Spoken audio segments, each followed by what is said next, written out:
Everyone, welcome to the Two Marines Dad podcast and episode 1.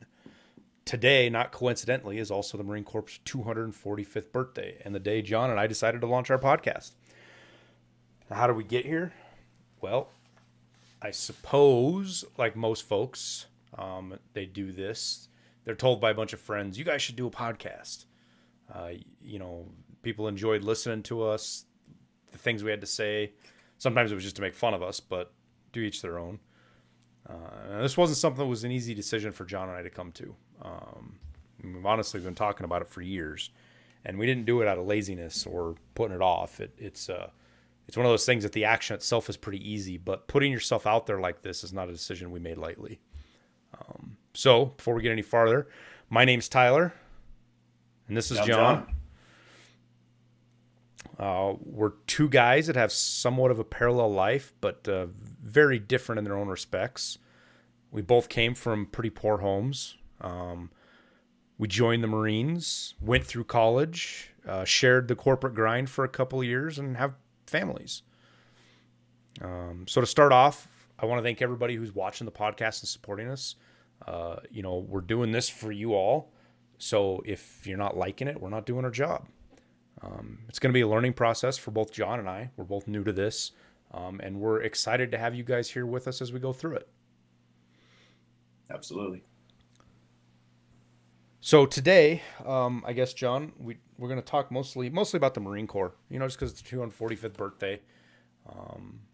Unfortunately, most of the guys, they're stuck with COVID, which sucks because they're not having birthday balls, which is something every Marine looks forward to every year.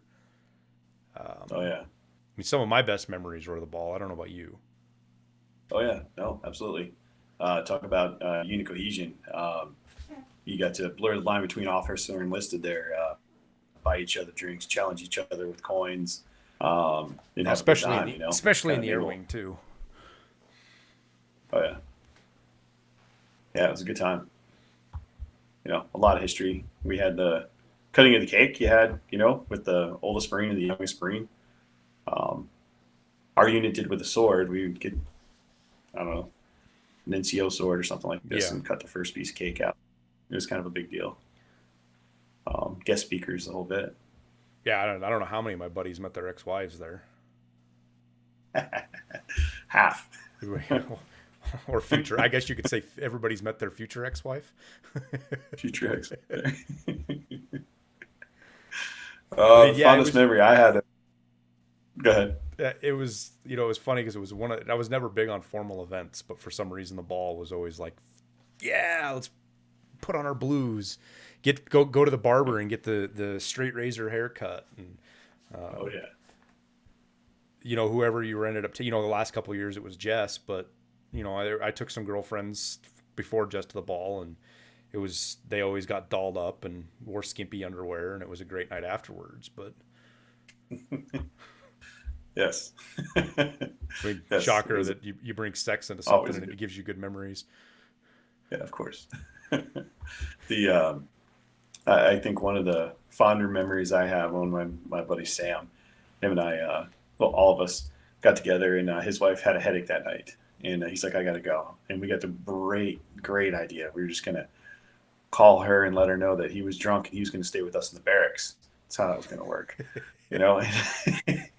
So we called her and we told her this, within 20 minutes she was there to pick him up. Yeah, there's no way. There was no way. She was like, you were coming home to your son and you were coming home now. We did. It wasn't our last. I don't think it was our last Marine Corps ball, but it was up in New York, and it's fucking cold in New York this time of year usually.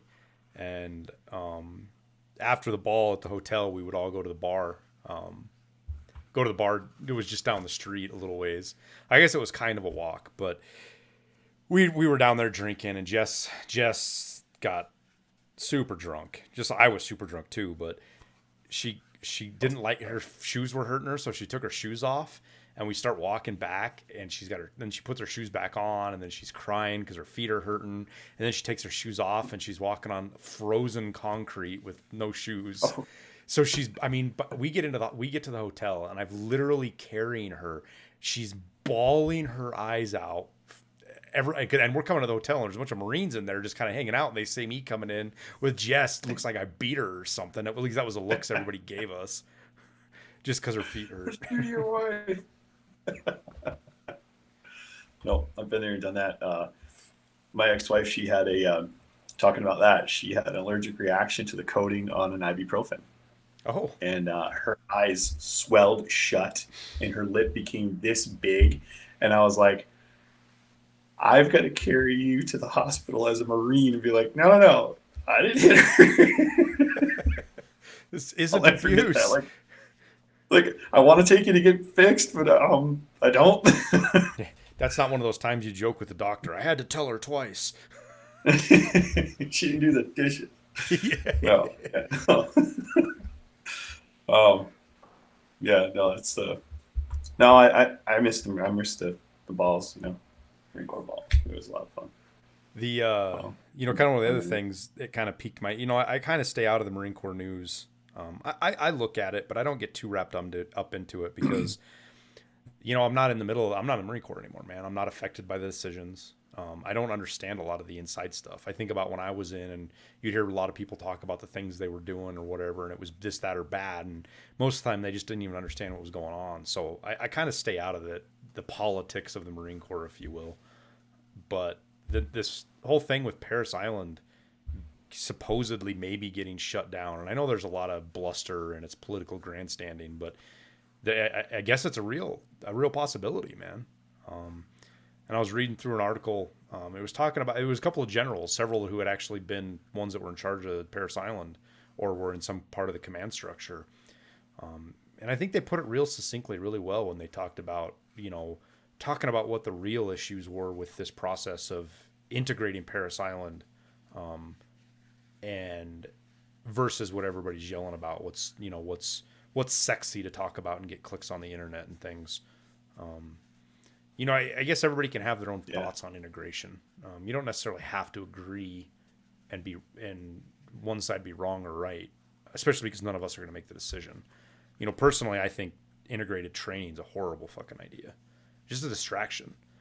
There's enough shit that you're focused on and you're worried about when you're at boot camp and you're trying to get through the training that you don't need to mix girls into it. I mean, I don't know how women see dudes, but fuck, every time we got even a slight hint that there was women near us, it was a distraction. yeah, it was. And that's Yeah, a Paris Island where you train with women, you run into them, and I was one of those bastard 7th platoons, so we had more run-ins with them than most of the other platoons did, just because of how the product of being a 7th platoon and moving around a bunch was, and being out at the rifle range. But I don't think there's any problem with females being in the Marine Corps at all. That's not what I'm saying. I just think the training needs to be separated. I mean, I don't have any good, I don't think that, MCT was integrated, right? Everybody was together at yeah, MCT, which most yes, people refer to as the 4th phase of boot camp. And yes, nothing much good came out of having the men and women. It wasn't like there was this huge bonus to having men and women integrated. And I could be convinced otherwise. I'm not saying, I just from personal experience. It was just a lot of no, drama. There was a lot of fucking bullshit that happened. Dudes trying to sneak into fucking sleeping bags and shit like that and getting yeah, caught. yeah. And it kind of No, it that begs was the question, that, what's the real reason? Why are they pushing so hard to integrate Paris Island? It works. What they have now works. yeah, and it works well. They've been doing it the same way since the 40s, right? Yeah, I Right, mean, mid 80, what 40s. was it? It's been 80 years. They've been training female Marines Yeah, for 80 years at Paris Island. And it's the only right. place, they And don't we got train it in San right. Diego. It's only at Paris Island. Correct. And we've got it right. Female Marine WMs, whatever you call them now, I guess, just Marines that are ladies. They're pretty Oh, there's a rough. lot of bad names for them. They're There's warriors, female Marines. but I mean, there's a lot. but they're There's warriors. definitely yeah. I mean, there's definitely some female Marines that were more warriors than some of the male Marines. Yes. Yeah. Yeah. I fought. I served with a couple of female captains who I would follow into the seventh circle of hell gladly, and then there were others who, golly, walking mattress, for lack of a better term. Mm-hmm. They were there for window dressing. And they gave the rest of them a bad name. And then I guess some of the dudes were the same way. You had your shitbags too. Um, but Well, I How think do that one you? article I read touched on it really well. You know, it's two separate issues. Everybody makes it sound like, oh, they're going to shut Paris Island down because they're an integrate, and that wasn't. It isn't what it is at all. I mean, Mm-mm. I haven't been to Paris Island in fucking 18 years. That's when I graduated 18 years ago.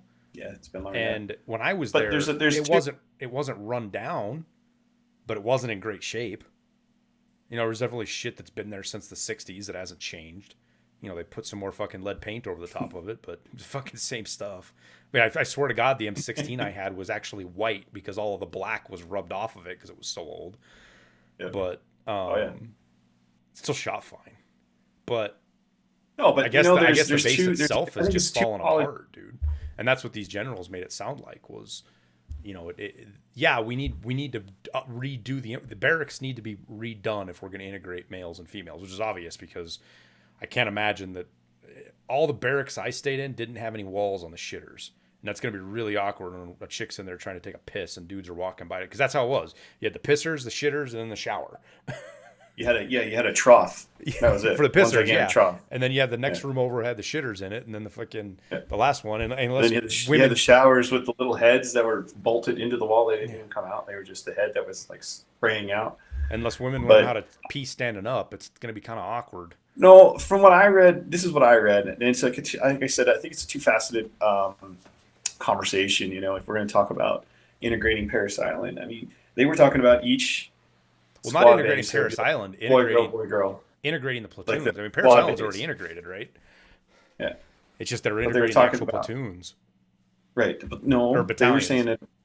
Yeah, they were saying so each one would have its own. Like there would be a female unit, like, then a male unit, but they would have their own squad base. So you wouldn't have girls pooping next to boys, for lack of a better word. Um, but there's that aspect of it, and then there's the aspect of when they want to be treated. They want everybody to be treated equally, the males and the females. And I'm sorry, there's a difference. There's a physical difference, and I don't care what anybody says. We No, no, pretend no, that one there's hundred not, but percent, there and it's is. not a bad thing. No, I mean, there's it's not a certain bad thing. things It's that good. women are. I mean, it's just how they grew. Men and women are different, and that difference Yeah, has become something that people like sneer at now versus celebrate. And I think it's something that should be right. celebrated. The perspectives, the fact that women bring a different perspective to things is a bonus, not a negative. A blessing. Yeah, I got God, the two last daughters thing at I home. would I know want is you. a woman that thinks like a dude. Right. And I mean, like I said, both of us have two daughters at home, and I want my daughters to be able to live whatever the hell they want to be. If that's a Yeah, Marine or if that's an astronaut, they can do whatever they want. they're not But joining the the Air idea that Force. they should be treated the same They're not is joining the Air treated the Force. same. They're not joining the Air Force. No, no, that's they want to be a civilian. They can stay at home and be a civilian. If they want to join the mail service, they can join the U.S. mail. I don't know, whatever. Flight But attendant. it's funny you had touched on that, and that was a part of the article. I read an article on the what was it the Beaufort Gazette, Mm-hmm. and it cited everything, some of the points you were talking about. And one of the things that the sergeant major, oh, I'd have to look up her name now, but she's 4th Battalion Sergeant Major, and she brought it up. She said there's at Paris Island. She said there's 16%, or how she phrase it, 1 in 6 is a female service In member. all the Marine Corps, United is what States. they go to Paris Island. No, all in the United States. Only 1 in 6 who served was female. And then she even broke it down even further. She said, of all the branches the Marine Corps has, some of the least. And she compared it to the Air Force. She said there are 16% females in the Air Force versus 8% who are enlisted in the Marine Corps, or who are in the Marine Corps, not necessarily enlisted, but enlisted in officer together. So I kind of looked it up, and it's when you kind of quantify the numbers numerically, it's not just, oh, there's double the number of women in the Air Force than there are in the Marine Corps, but the Air Force is like 4 times, almost double the size of the Marine Corps, and that includes reserves and everything. So when you really kind of look at it, what a percentage is, it turned out there was like 17,000 and change active, and reserved females in the Marines versus 62,000 that are in change that are in the Air Force. Right. And I think that goes back to a proclivity of males versus females to want to take challenging jobs. Put it in civilian terms. If you were to line up 100 women and say, "Hey, I've got a job on an oil rig," you're going to be out in the middle of the Pacific drilling, and you're not going to see your Well, family it's like what you or were friends. talking about. However, and you and I both had the same experience with the Air Force recruiter. They all, you're going to have a better quality of life in the Air Force than you are the Marine Corps. Quality of And I life. swear, Yeah. everybody who's talked to recruiters has the same experience. Oh yeah. And Yeah. it's not that it's not true; it's 100% Oh, true. absolutely. And they're parked right next to each other in the same building. It's Yeah. 100% true. I mean, the Yeah. idea that the Air Force you have a better quality of life than the Marine Corps, and I can speak from personal experience because I did bunch of my training on an Air Force base, and it was in San Antonio at Yeah. Randolph, and I supposedly I think they had like the number one or the number two best chow hall in the whole United States, like that. They got some kind of Mhm. award for it or whatever, and I can attest to it because I remember when we rolled in there after going to SEER school. And then before that, we're at Pensacola. So Pensacola, you're just like school cafeteria kind of, chow hall kind of experience. And we rolled up in this base in San Antonio, and I mean, you're talking steak and lobster dinners on weekends. You could, I mean, we got to the point every morning. The guy there knew what kind of omelet I would like, and he would make my omelet for me and have it sitting in a good to go box. So because I would always, I'd get out of my rack at 10 minutes before A school started or Nav school started, fucking run by the chow hall real quick and grab my little omelet and then run to the schoolhouse and fucking scarf the omelet down on the way. But We did some training over on the Air Force Base as well, and the biggest thing that I remember was when we got done with our meal in the chow hall, we kind of looked over at one of the airmen. We're like, "Hey, where do we take our trays?" And they were like, "You don't. You just leave them on the table." And we had people that come, and we're just like, "Oh hell no! oh This no, no, no, airman's messing with you're so fucking with me right now. There is no, this Yeah, isn't you're real. so Where's fucking with me where's the guy that's gonna come yell at me when I walk away and without my scream and tray? yell at me and it was That's literally we right. all I waited. forgot, We're dude. like, That was so hard to get used to, not taking yeah, your tray anywhere. just like, what? Is this legal? Is this the Geneva This is Convention? Are we right. allowed to do You're you're gonna tell me I can walk on grass next, this? Wait, do you guys walk which on grass? which you could. Yeah, they had like one guy per barrack, and we had three. Yeah, And it's the thing is the Air Force would be like, we got quality of life, we got quality of life, and the Marines would look at you and be like, so you think you can be a Marine? Why don't you fucking show me? Stand in yeah, line. prove it. We're gonna cut your hair. We're gonna give you some clothes, and we're gonna put your fucking will to the test. Yeah, when I was talking to the And there's recruiter, he told me straight up, he's like, I don't fucking care if you become a Marine or not. If you want to be the most badass motherfucker there is, join the Marine Corps. Otherwise, go talk to one of those other dipshits. yeah, yeah, yeah. And it was night and day. And I think obviously I would say the numbers for females being in the Marines versus females being Yeah, I in the think Air it's safe Force, to say that but that also has an effect. And I mean, it's not like you're there's saying definitely a correlation. it's not like you're saying women are weak or whatever, but it's just like you No, said, oil rig. Women don't sign up in droves to go work at oil rigs. There's a few out there, no. but Just like if you were to line up 100 men and say, "Hey, I've got they're this not great equally represented. opportunity to be a to work Hairdresser at a daycare, or a yeah, or a hairdresser. hairdresser." It's just not. There are men who will do it, and there are men doing it. It's not that. It's just how many in 100 would do it. Right. And So like, and that doesn't make me fucking sexist for saying it. no, I You mean, know, we're probably going to get lambasted for this, but whatever. The it's also that warrior culture. It's not something that women can't adopt, but majority of women I've ever met don't adopt that warrior mindset, that warrior culture that is, I mean, obviously they do because they're in the Marine Corps, right?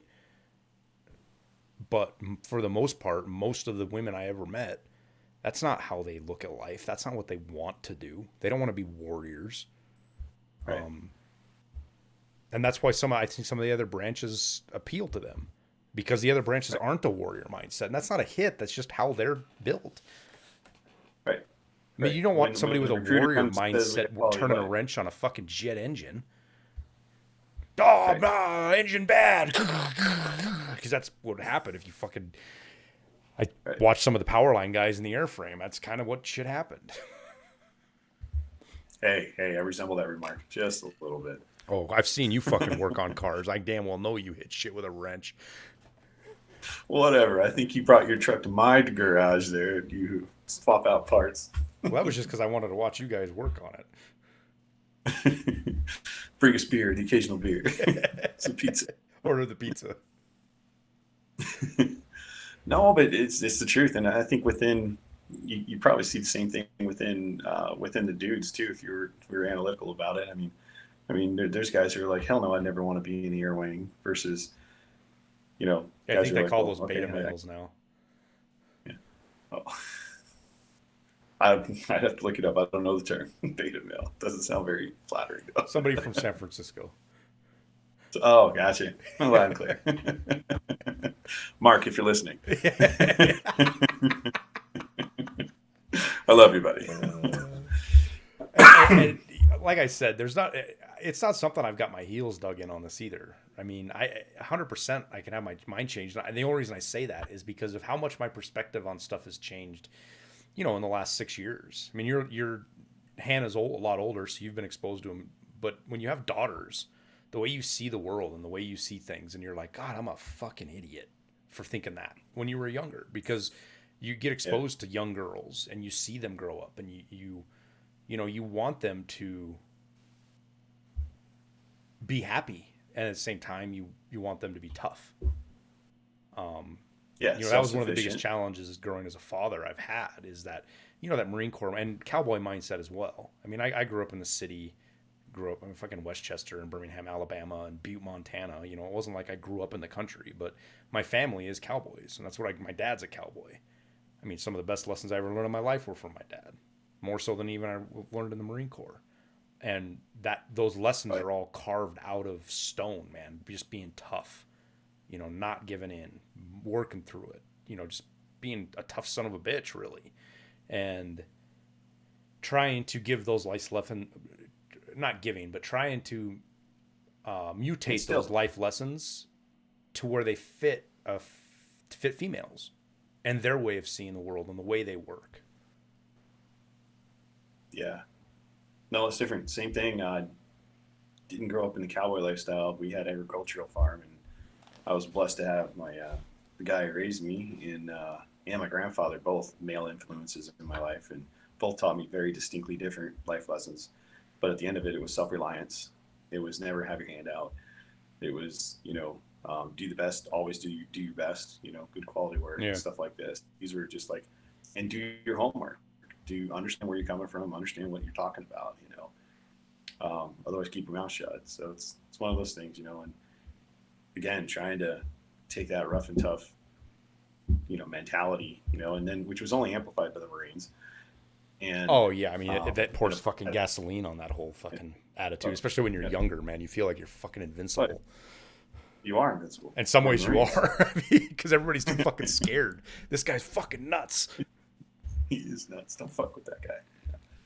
And which we live up, but no, yeah, like you're saying, how do you apply that? And I struggle with that too with Hannah. I struggle that even with Robert too. I got 3 kids, but yeah, a little bit with Robert. Like, how do I get him to, you know, maybe figure out a better way That of kid's got applying it? Like, Marine in his genes. he's insane. But then there's Amelia, and then there's Amelia. Amelia's more Amelia's like, got hold a my little beer. bit fucking Marine in Robert's her insane. genes too, dude. She's nuts. But and in a good I way. just mean tough and strong-willed. Oh yeah. Oh yeah. Yep. And that's kind of the deal, Well, being a tough Marine, but also being a loving father and husband. It's, I was raised by a single mom, and there was definitely, there's a lot of presumption, boys that are raised by moms, they might be softer, they might be weaker. My mom was one of the toughest mother. You did not piss that woman off, I can tell you that. Some dude tried to fucking mug her in Birmingham, Alabama when we lived down there. Like, tackled her to the ground and tried to mug her in a parking garage. She put the dude's eye out with her heel. She took her heel off and jammed it in the dude's eye socket. oh, that's awesome. She was Good tough. for her. She was fucking tough. Every But time you look in the mirror, you will remember the day you attacked me. growing up, growing up like that, and just learning to be tough, and that's kind of how you approached everything in life. Was, like you said, individualistic and being responsible for your own stuff, but then trying to learn how to be compassionate and taking a hold of emotions and things that you grew up seeing as a weakness. We all did it in the Marine Corps. Compassion, Yeah. things that you saw as a weakness are absolutely essential to have a long term relationship with a woman of any kind. It doesn't matter if it's your wife or your daughter. If you're not going to be compassionate, they're going to fucking walk the fuck away from you. You know, Right. that was one of If the you're not more, and I still battle through it to this day. But yeah, it it's depends on. been a fantastic learning experience, and I would be fucking proud as hell. I don't know. I guess it kind of depends on what president was in charge, but I would be proud as hell to have my fucking daughters want to sign up for the Marine Corps. And of course, I would want everything, and of course, I'm going to be biased at that point for what they should get. I'm going to want them to have the best stuff and be treated the best, full well knowing Yeah, how hard it is to be a female in the Marine Corps because it's not easy. yeah. From the get go, you're not. It's not easy, for everyone. But it's even. I guess you double down if you're a female. It makes it even that much more difficult Mm-hmm. because there are. It just is. Yeah, and I mean, There, you fight them, you there's double fight misogyny. down. I mean, I again, I haven't been in the Marine Corps for 13 years now, but they're always they fight misogyny, right? You're always fighting misogyny as a female Marine. You see it, and it's just there. Yeah. Now, the other side to that is some brought it on worse than others.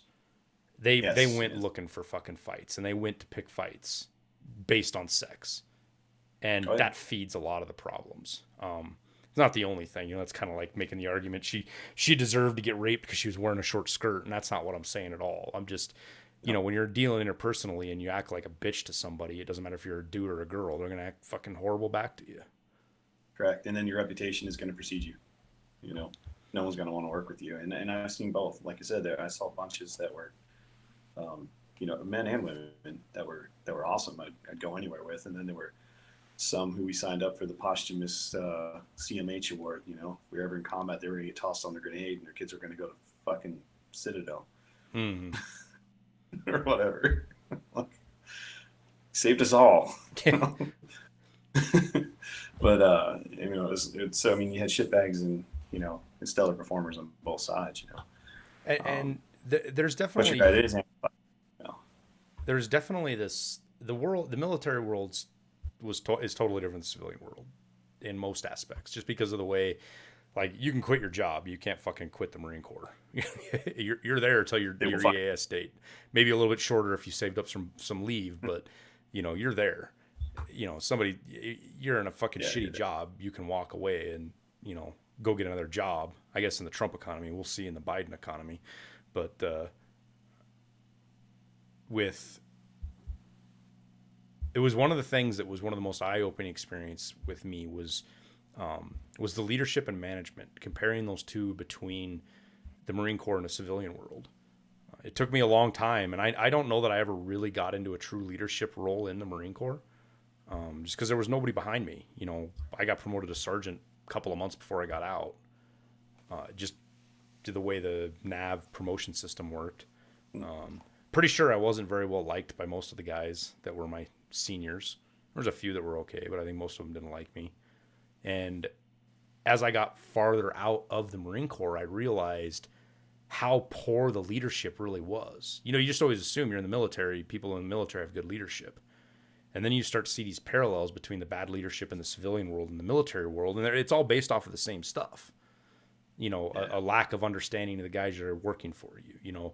Assuming that somebody's purposely being a shitbag and they're just there to hurt everybody else. So you got to fucking punish them. And, The reality is you just did a poor job of leading that man. right. And I'm a fucking hardcore alkalite of Jocko Willink's books, man. I love his stuff, and it changed my life. It really did. When I don't want to say I was thrust into a leadership role at Lake Mead when we were working down there, but yeah, because I kind of took it.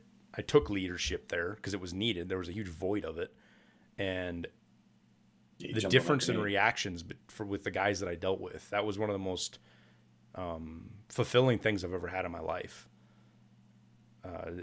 Taking guys that nobody else wanted to work with in the rest of the entire company, and then putting them in charge of my babies, the things that if they tanked, it would ruin my career. Yeah, and then they excelled at it. I mean, And they excelled at it. but I it mean, wasn't that. It was leadership that you demonstrated and showed them, pulled them across the finish line. I mean, they were well, and without saying names. I know who you're talking about. And the yeah, I mean, leadership side of it is you more of just cross having finish. human relations with people and understanding and trying to work with them I think was it Mark Twain or was it Einstein that talked about, trying to make a fish climb a tree.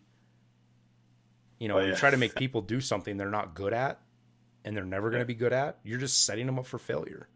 The key is to that's correct. find what they're good at and then help them excel at that. Yeah, put the monkey in the tree and the fish in the pond. Mm-hmm. And it's not to say that the monkey can't swim across the pond. But on the flip But it side of is. that, it was also it was a product of having great guys that were willing to be led. Leadership's up and down. It's not just you don't lead the guys below you. I mean, very often you're leading up the chain of command more than anything. Because And that's the something more and more I job. see it, the more I was convinced that there's just a massive void of leadership in the world right now. A true understanding of leadership. There's a shitload of management. But there's No not a lot of leadership. leadership. And Yeah, it one of comes the out of things. fear of failure. It comes out of not understanding the people and no desire to understand the people you're working around. There's a Well, lot of laziness involved with it. At least that's what I see. People are just too lazy to well, do the yeah. hard work and learn their You people. brought it up. You touched on it. The biggest thing you touched on it when you were referring to your daughters. The biggest thing is in your wife.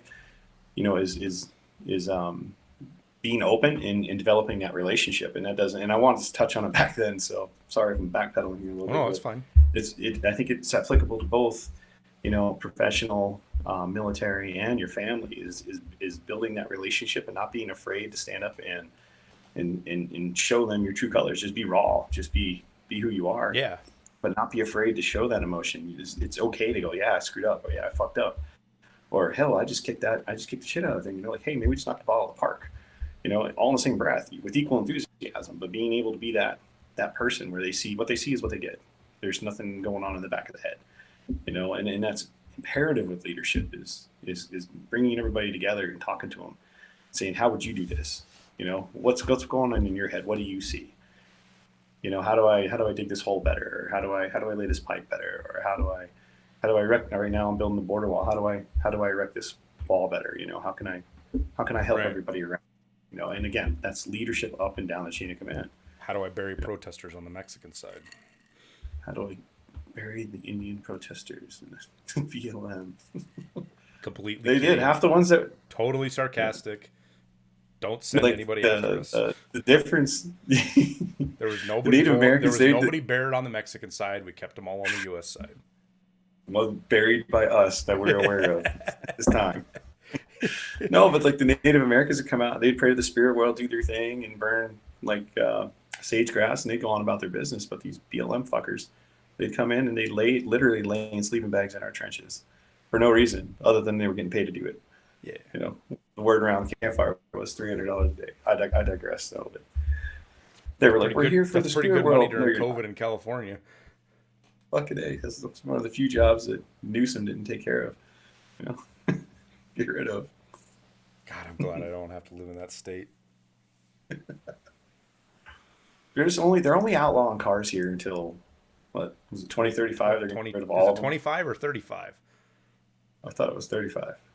So No the next longer can 15 you years. have a combustion powered vehicle. Oh my god. Yeah. I did the arithmetic on that, and it's impossible. The technology But doesn't anyway, exist, dude. but leadership wise, so yeah, developing that relationship is kind of what you were touching on there, and I wanted to kind of go back and like, yeah, whether you're developing a relationship with your child, your wife, or your coworker, it's very the principles are the same. Just Well, and you're being not just open. teaching people how to do something. Your leadership rubs off on everybody around you. So if you're a Yeah, shitty leader, everybody underneath you is at some point in their life going right. to end up being a shitty leader because all they understand is the way you did things that were being a shitty leader, to say the word three fucking times. But that those methods and those ways of doing things rub off on everybody around you. And if that's all Oh they yeah, know and all they understand, they repeat that. They even if they hate you, even if you're somebody they completely despise and hate, if that's all they know in leadership, that's what they start to do because that's the only thing they know. So being a good leader isn't just about getting people to be successful in what they're doing now. It's about teaching them how to be successful in the future when they eventually step into the shoes you're currently in. And that's what correct. makes it And that so doesn't mean difficult because all it takes is one bad person to ruin a whole lineage of people. correct. And instead of building a team, like leaders will build teams, and micromanagers or managers will build cliques.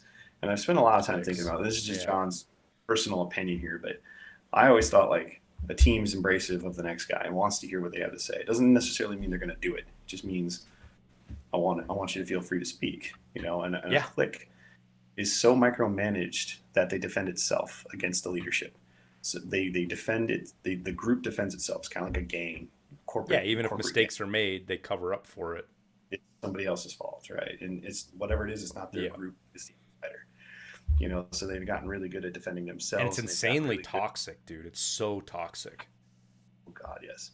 because it turns Tension. it turns into a tribalistic thing, and you end up Hmm. people that have the same goal on the big picture. Supposedly, their goal is supposed to be the same, but they end up with their own little micro goals that are more important in their mind Hmm. because they're worried about just surviving. And that's what it is. And Simon Yeah. Sinek talks about this quite a bit, and he talks about creating good working environments where people feel safe is so important because if they don't feel safe, they're going to be more worried about preserving their own existence than they are making money or making profit. They're more concerned Right. about just surviving. And that's everything they do is focused around surviving. How do I blame this on somebody else? How do I make sure I Right. don't have to do this task is going to fail no matter what? How do I make sure somebody else does it? Correct. And Sean Whalen brings up a good point. He brings up a graph and he talks about like he makes a circle. He talks about how much percentage of your mind is based on as being directed at something negative Right. versus towards your goal. And the same thing similarly in leadership when you're concentrating on how not to fuck up, instead of how to execute the mission and how to do it the best, to the best of your ability. If your mission is military oriented to seek out and destroy the enemy, or whether it's to make money in the corporate sense, I mean, they're very, very, they're identical, except one uses a pen, one uses a gun, to effectuate the change. So, but I mean, at the end of the day, um, you know, concentrating on what you're doing 100%, I think is key. And again, that comes with leadership, getting your men to buy in on that and understand that, hey, I'll defend you as long as you're on this side, right side of the law, just by a little bit. It was You're one of not those pouring, deals that it was you're not funny to burying me. people on the Mexican side of the border. Right. It was one of those deals that was funny I'll to me, defend man, you. because it didn't even matter what the task was, because I could get guys to do things for me that they would do for. I mean, I used to always rephrase it as the guys that walk through fucking broken glass covered in coals to do something I asked them to do because they believed in it. And somebody else that they fucking hated could ask them to do something even easier and less hard to do, you know, go walk across that wet floor. And they would fight it tooth and nail every bit of the way they could do because they didn't believe in the mission. It wasn't worth it. There Right. was no reason to do it. Yeah, agreed. And that's a product of leadership. That's a product of, like you're saying, getting everybody to buy in and buy into what the not just what the goal is, but the mission and how to get to the goal. Right. It's amazing what can happen and how much money you can make if you just turn your men loose and defend them. I And mean, trust and I them. understand And and trust them. trust them. Yeah, trust them. Say, hey, go bring me the horizon and sit back. And like you said this, and it stuck with me a long time. You're like, hey, let your men surprise you. And it's the truth. Like you'll be surprised how they do it differently than what you got in your head. And sometimes, a lot of times, it's better than what you got. You know, because they see it from their perspective. And Mm-hmm. sometimes you got to jump in to steer the ship. That's not to say you just laissez faire, but it is a breath of fresh air, particularly if they've been micromanaged, which overwhelmingly a lot of the guys have. They've Well, been and and, managed. Just and let it kind of gets into like our most recent life experiences. Um, you know, people want to be challenged. If you're micromanaging people, they just expect to be micromanaged. They're not going to do anything until you tell them exactly what to do, right? And Yep. that's just what they're going to expect in life. Yep. Who was it? I think it was. It's one of the Shark Tank guys. I just saw it the other day. He said a paycheck is the drug that allows you to be comfortable with where you're at. That's what a paycheck is. Yeah. And if you're never challenged, and it brings up kind of the more recently some of the things you and I have tackled that I would have never have believed that I would have ever have even been a part of more or less. Things like, um, being an inventor and patenting something and writing a book, the things you're working on right now. Yeah, I would have never thought. Like I grew up, I was SLD, which so you guys don't know. I think it's probably evolved into some other polysyllabic name, but it was back then. It was called specific learning disability, and basically it said I didn't know how to read and comprehend all that well. And I graduated cum laude, and I'm writing my own book, which I should probably send to an editor pretty quick. Um, it's been sitting on my desk. I need to get that out the door. Actually, two books, but but yeah, like yeah, that and inventing and shoot, we're only stone's throw away. I say a couple of months, maybe six, before that patent comes through. It'd be about 2 years and about 6 months. But and that's usually the turnaround time. But Well, and yeah, then like and then totally changing a perspective on for like me and walking away from a career. I mean, yeah, it was one of the most insane decisions that I had ever made in my entire life. Something I had yeah, been you surprise working, more than a couple of people. what I've been working to do for. I mean, I'd been working towards that goal where the point that I had achieved, I had been working towards for 13 years. Like that was the single goal I had been trudging forward to, working 60 and 70, sometimes 100-hour weeks, not seeing my Yeah, and family for days on end, giving up everything to reach this goal. And then I finally reached it and I was like, wait, I did all of this for this doesn't mean anything. This is so empty and shallow to be where I'm at. And I'm the only thing I'm grateful for is I learned it when I was fucking 35 and not 55 or 65. And right. passing up on the stuff that was really important. It's sunk with me for a long while. It's it's an old quote now, but and I don't even know the quote verbatim, but it's Steve Jobs on his deathbed, talking about how he had all the money in the world, but he couldn't buy back a second of time that he'd missed. Correct. Yeah. All the money in And the world. sitting in Moment the ago. office watching my kids fucking learn to snowboard from my cell phone was probably pretty close to the last straw. Missing moments. I was lucky enough I didn't miss their first steps. I didn't, a lot of people miss those. Yeah. I didn't miss all of the moments, but I started missing more and more. And for what? For money. For money that I could enjoy something. Maybe if I survived to 65, which if I'd believed in the COVID mess, fucking I would have spent all my money this year. But the at this You're point, probably gonna die right now. right? The putting money as something more valuable than time is a lesson that I don't know that everybody even ever learns or even understands. And you might be happier never learning that lesson. That whole ignorance is bliss kind of thing. But I'm so happy with where I'm at, and I'm not doing anything of what I had planned to do. I had a whole bunch of plans for real estate, and COVID fucking nuked that. And it's through my own fault. I probably could have found a way to make it work. I just found other stuff to do. And, we're here right now doing this because of it. Yeah. After what, since 2017 we've been talking about this, and now here we are.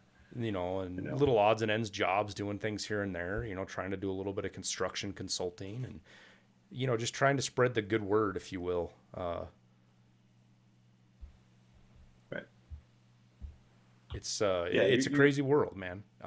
Trying to Yeah, figure you're that getting out. turned And into Jules at the end of Pulp Fiction, man. You're not just wandering the world; you're busting your ass, and you're doing it in a different way, and you actually get to spend time with your family. And well, I and, totally and something the more difficult something was of a challenge to get through. And I mean, I can almost promise you can attest to this with your book and with your patent. It's more rewarding, even if it isn't successful. The growth you get as a person to go try something that's super fucking hard and understand. you don't understand and teach yourself to do it. Yeah. Yep. And I owe some of that to Barnard and working at Barnard because Barnard gives that to you. I mean, most of the time they don't give a shit if you know how to do something or not. It's like, here you go, this is your job, figure it out.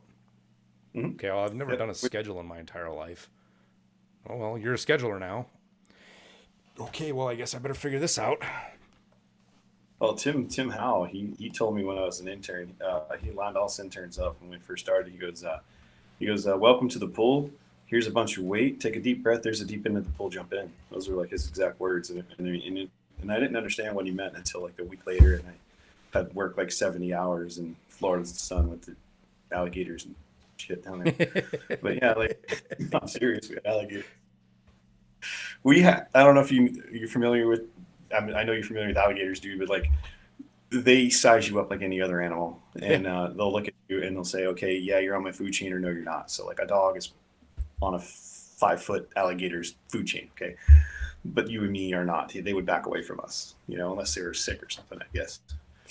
But we had this great big burly African American fella who he dwarfed me. All right, he's 6'2", 6'3", and he is climbed up in the bed of his pickup, screaming and pointing, "Gator over here! Gator over here!" It's a gator, like maybe 3.5 feet tall. It was like a big lizard. Okay, yeah. It was an it was iguana. sitting in the shade. It was like a big iguana, but it was sitting up underneath the shade of this gen set that we had out there, and he is just petrified as petrified could be. And I'm just like, yeah, we see these every day. You're good. This thing's scared of you. Go run at it. Watch what happens. Oh, but no. But like you said, that there's that's one of the things that kind of drew me into Barnard. Really was there are certain very very corporate, but there are a few parallels to the Marine Corps that were appealing that no other company that I've seen, at least broadcast out. Yeah. I've never heard Granite say that we use the terms "us, we, ours," and I've never heard Stellar say that we wear our name on our hard hat. Dude, that shit's still so fucking ingrained to me when I'm talking about Barnard. I still say, it just hits me every time I say us, and she's like, "You're not there anymore." But at the same time, right? But that's how the company works. That's how ingrained it was. Right. Well, that's like trying to stop saying "hoorah" or something. Like it's just not true. No. Yeah. I mean, I was at Barnard for longer than I was in the Marine Corps. Yeah, I've been in Barnard longer than I've been in the Marines. Yeah, but I mean, they both leave in like indelible, marks up here. You'll remember it forever. The guys you work with on whatever project. Some really close bonds there, which are pretty cool. Like I said, in a very corporate way, there are some parallels there that were very appealing, at least to me. Because when I went to college, it was like, oh, this frat or that frat, and you're gonna make friends that are lifelong. And I got there, and I was just like, you fuckers are talking about how long you can hold a beer up, and that's your hazing. Join me at Paris Island. We'll talk about what hazing really. Right. That doesn't even qualify as hazing, even in the New World. Just saying, like people were bragging about the most trivial shit and thinking it was huge, and I was just like, just point me to where the books are. I'm here to get a degree and get out of here.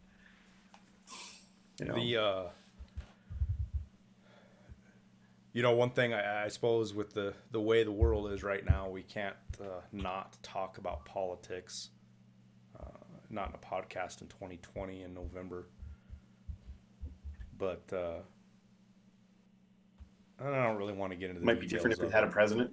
Yeah, I don't want to get into the super gritty of it yet. We can save that for another episode. But there's some where truth we're at, where here. we're going. It's funny because everybody on one side of the aisle, everybody thought the world was going to fucking end, and this is saving it. On the other side, everybody thought the world was fucking saved, and now it's going to end. And both sides are completely fucking wrong. Everything's going to be completely fine. Yeah. The country has survived. I mean, a lot of people think Trump's a horrible fucking person, and that's fine. They're entitled to their opinions. But I guarantee you the country survived far worse people. Our republic is stronger than people think. And Yeah. I've heard some guys talk about there's going to be a war, and I'm like, no.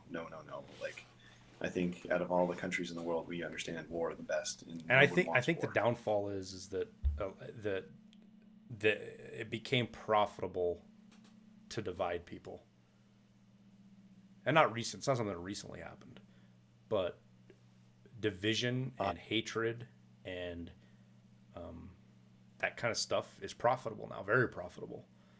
Whether it's getting clicks on news sites, I should say, or social media interactions. That's somebody comes in and goes, I'm a conservative and I love my liberal friend. That doesn't get any attention on Twitter. Somebody goes, Right. fucking liberals are retarded. That gets a lot of attention on Twitter. Right. And that's what it's all about. And you can say what you want, but that's monetizing. Twitter loves it because it monetizes. That's how they sell ads. Oh yeah. And I think a lot of people, it's sad because you see these battle lines drawn between people that were friends and family. Even though No, everybody's got it's shared values, you still see battle lines drawn over something that is, at the end of the day, inconsequential. 20 years from right. now, people are just going to talk about the Trump presidency like they talk about Reagan or Carter or fucking Nixon. It's a Right. memory. It's not something that is currently Yeah. dictating your That's life. right. It's just a memory. Right. Uh, I feel the same way. I think our republic's actually quite strong, and I don't think this our nation's going to be divided one way or another. But I do see, I would say, an acceleration of the division. I think 10 years ago, if you were to look at Facebook, and I don't think Twitter was around. Maybe Twitter was around 10 years ago. But if you were to take a look at these two things, it was a forum to express yourself freely. Then things happen. Oh, what happens? So, what? Facebook goes public, and now they got shareholders. They got to make happy. Where you maximize the profits, and you got your shareholders' opinions about it. So now all of a sudden you're censoring certain people, but not censoring others. And like you said, one guy can be monetized if he's on one side of the aisle. The other guy gets demonetized just for saying their opinion. And I don't know about you, but I know about you. The to me, the First Amendment means quite a bit. Freedom of expression, freedom of speech. But when you start talking about monetizing it, you start talking about corporations being a platform for freedom of speech, and then you couple that with fucking stockholders who may be on the right side of the aisle, the left side of the aisle. I could see very easily how this thing Well, has kind of agendas start to up. take over. Now you have Yeah, agendas right. taking over versus freedom. And their money. Hey, I'm pulling my dollars if you don't do this. And so I mean, I do see it, and it does seem like it. In my opinion, it has accelerated. The division. Oh yeah, You know, no, it's definitely worse than I've ever seen it. but if you turn off the fucking phone and you close your damn laptop and you walk outside and you see somebody and you talk to them, guess what? They hold the door for you. They say hello, how are you? They can Yeah, give a shit what side of the aisle you're on. They can give a shit what you just said, what comment you said. Like what? You're big and bad. You just sent some fucking electrons through a wire. You know, like think about what you just did. Like, and you're getting emotional with that. Like, so, yeah, kind of on my own side on that. But yeah, I do think it has accelerated. Um, and we'll see. I mean, how many the stars are on whole that election flag and hasn't behind? been the election hasn't been technically decided. I know the media has called it for Biden, and Trump's got about 400 lawsuits he's filing, most of which are probably frivolous. I think the more important, regardless of who fucking wins at this point, I really just don't give a shit. Right, I've got a I'm plan for fatigued. either way on what I'm going to do. What's more important to me is that people have faith in our institutions. And the process, the goal of the process that we're going to go over through the next 2 or 3 months doesn't need to be about, in my mind, it shouldn't be about deciding a winner. That shouldn't be the primary goal. That should be the secondary. Like that's the outcome of the Should, process. The goal of the process should be to restore faith in everybody's, so everybody has faith in the system. Because, for example, right, if I don't know, let's say I don't even know the possibility of it, but we'll just speculate here. And something happens with Pennsylvania, right? And they basically nullify all the votes in Pennsylvania. So I'm going to say something so ridiculous that's not possible, so I can't get criticized. But they nullify all the votes in Pennsylvania, and then flip Wisconsin because they throw a bunch of votes out, and then Trump takes, ends up taking Arizona and so on, and Trump gets presidency, right? The left and the people that voted for Biden, because it's not even the left. The left isn't the only people that voted for Biden, are going to completely lose faith in the system. They're going to think that if you take it to the courts and you've got money and lawyers, you can win the presidency. But on this flip side, right now, people on the right don't have any faith that the system is fair, that it's not rigged. And it's not like there's been a great deal of 100% evidence of malfeasance, but there's a lot of real no, questionable shit. There's a lot of shit that make yeah, people go, "Oh, that doesn't sound right." And the more Right. and more that builds, the more and the less communication there is, the more people fill in the voids with their own thoughts and conspiracy Right. theories. And that's where conspiracy. I mean, I've had I don't know how many people I've had ask me, "Yo, did Trump really put watermarks on ballots?" And I'm like, "Oh fucking Christ, people! You're telling me that the same organization that everybody's been bitching about Trump or has been bitching about trying to take Trump down for the last 4 years, the deep state, the CIA, who's anti-Trump, all of a sudden 3 months before an election flip sides and want to help Trump out by putting watermarks on all the goddamn ballots? Think for a second. But that's the world we live in now because it's so not transparent that people are going to fill in the questions with their own stories. My biggest one was the Sharpie thing. Well, Yeah. some people were the Trump voters were given Sharpies and they didn't scan. That's How actually the fuck legit do though, you dude. know? I've talked to a couple people in Arizona that were Well, that how was would you know if you're the guy handing out the Sharpie who you're staring at? This is a Trump voter versus a non-Trump voter. Like unless he's wearing a Trump shirt or something like, which I think is at the illegal. end of the day, you had ballot workers. It doesn't matter if it's Trump or not. It could have been Biden's voted for full vote out. But at the end of the day, you got people in a state where Sharpies are not allowed. Because some states it doesn't matter. Some states their ballots, the bleed through, it's fine. You can use whatever. But Arizona specifically, it does. And you've got people being given Sharpies by people that are working at the ballots. It's no different than not letting poll watchers in Philly. But the Or idea that they sending were poll trying to watchers want it. home and then continuing to count after they're not there to watch you. Oh my God, Nothing yeah. bad might have happened. It might have Or but it gives this perception of of dishonesty, which then people fill in with stories. And well, yeah. But there's to build on what you're saying, like I don't know the name. I have to go look it up. The name of up in up west side of Wisconsin. This county came in at the last minute with exactly 15,300 perfect votes. round, yeah. Not yeah, perfectly round numbers, and you see that everywhere. Georgia, 1,000. There's You know, and there's you see super like these. questionable. Yeah, there's Like, questionable shit that's is happened all over the place, man. And that's the thing. is that question? This whole Is that process. questionable, or is it just the news people rounding up to the nearest hundred? But those are the things that are not being communicated, and that spawns fucking this And conspiratorial that's what I get bullshit. at is this whole process that's going to shake out over the next couple of weeks doesn't need to be done to determine that Trump's a winner. From my To perspective, square away the it needs to be to, if anything, it needs to prove that Biden won legitimately.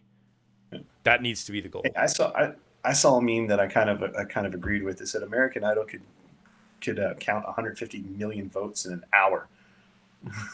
You know, why can't we get our shit together state by state? You know, American Idol doesn't have the protections to make sure those votes weren't cheated. So, I mean, I get what you're yeah, saying, but the yeah. process when you get into the Do fucking something. sausage making of voting and the whole process, it's actually a mess. And that's a big thing. Also, lack of communication. People just don't understand what it takes to get through counting ballots.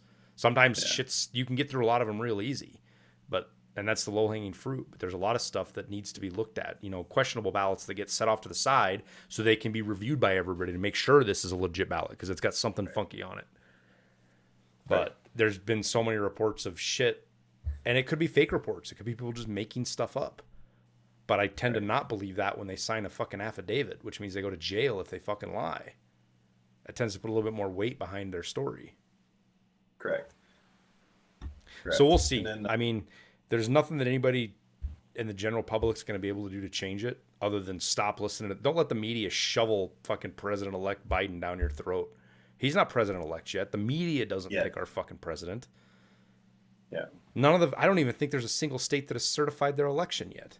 Fuck, they still haven't called Alaska. I don't understand how they haven't fucking called Why? Alaska. Why? Yeah. Why? I don't get it Well, either. they've Why is only it got still like 60% of their vote in, dude. like how? How is that even possible? It's been a Because fucking I week. think literally the ballots are coming in from dog sleds from fucking igloos in the northern part of the state. I was gonna say they get snowed in. Like fuck. Mush. Yeah, Really? they're still Year of waiting. our Lord 2020, and we're mushing across the fucking Alaska plains, down the oil line. So we'll have to wait and see. It's I mean, there's some stuff Now I'm I'm hearing picturing that's these guys with bags. there's some stuff I'm hearing that's kind of scary. You know, things like the Trump Reconciliation Commission or whatever the fuck it was, where they're basically No, gonna anybody who supported Trump, they're gonna go in front of, they have to answer for why they supported Trump, kind of thing.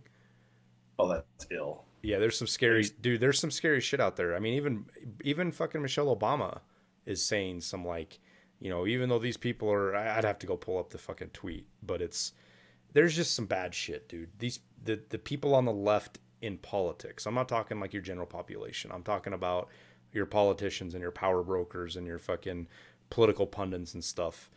They think there's blood in the water right now, and they think they've got some kind of big mandate where they can push the country completely to the left. And it's like, did you idiots see what happened at the House? I mean, nobody's given you a mandate to do anything. The media was just really good at convincing everybody to hate Trump. That's all that happened here. Right. So don't try to convince yourselves that you have some kind of amazing mandate where you're going to be able to convince the people of the Green New Deal and to give up our Second Amendment rights and, let Twitter and Facebook fucking censor us 2 ways from Sunday. Yeah, no, people are going to flee those two companies. They're going to lose profits. And then, I don't know, Parler jumps to mind. Yeah, Parler's like the Twitter. I forget what there's a Facebook one, and then Rumble is like YouTube. There's a couple out there. I think people are going to flee. Yeah. But the kind of like what you're saying, where I don't know. I think people just want to talk shit. Michelle Obama. I mean, when was the last time you saw a first lady who's not in office come in and chime in about that wasn't charity? When was the last time you saw actually a Trump's been pretty good at making them do that, because Laura Bush did it too, and now with Donald Trump and Hillary. Yeah, Trump's pretty good at bringing the worst out in people. Ran against her. That doesn't count. She was a candidate, but I mean, I don't recall President Bush coming out talking smack during the Obama administration. No, not at all. In fact, I'm pretty sure President Bush and Michelle Obama are really, really good friends. Believe it or not. Maybe. I don't know. I'm pretty sure they are. But yeah, this is a completely different world. But no. Our republic's stronger than that. That's not going to happen. People are going to reject that idea. Yeah. And when that happens, they're going to change their tune, because at the end of the day, they want votes. They're not going to push you. I mean, half the fucking Democrats have guns. How many liberals do we know that have a firearm? A lot. I know quite a bit, actually. Yeah, that's what I'm saying. That's my point. Like, even they want their Second Amendment rights. Well, especially after COVID and the riots, and 2A got a whole new boost after the whole fucking recent shit show. Yeah, that is something else too that he's talking about, shutting things down. President-elect Biden, if you want to call him that, we'll see. Is talking about shutting down. I think that's not going to go over well if he does. It won't be the BLM people. It'll be everyone going, no, we're going back. We're not shutting down. Well, dude, I think we wrap it up here. This is a pretty good talk. I gotta ask, how many stars are on your flag behind you? Huh? How many stars are on your flag? There's 50 on there. It doesn't look that way coming through on my end. Because it looks like the old school. It's a little low. They still look square. Yeah. Are you sure? 100%, dude. They're in line. They're not offset. Oh shit! You know what? That might actually be an old flag. You might be right, dude. I think that's pre-Hawaii. 6 by 8, so that's 40. Pre-Alaska and pre-Hawaii. I'm trying to do fucking math right now. I sound like an idiot. 6 times 8 is 48. No, 6 times 8. 48. So yeah, it's pre-Alaska and pre-Hawaii. It was my grandfather's flag. That's pretty cool, dude.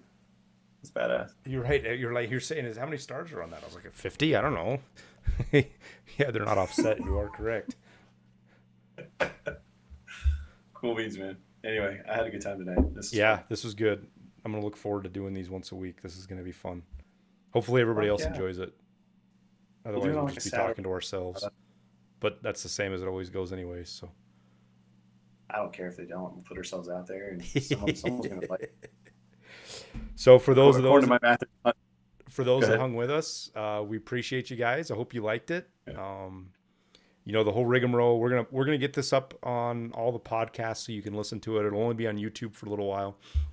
So with the rigmarole that goes with YouTube, smash that like button, subscribe to the channel to see when Absolutely. we post these and our daily content, as well as leave comments, because all three of those help out with the YouTube algorithm.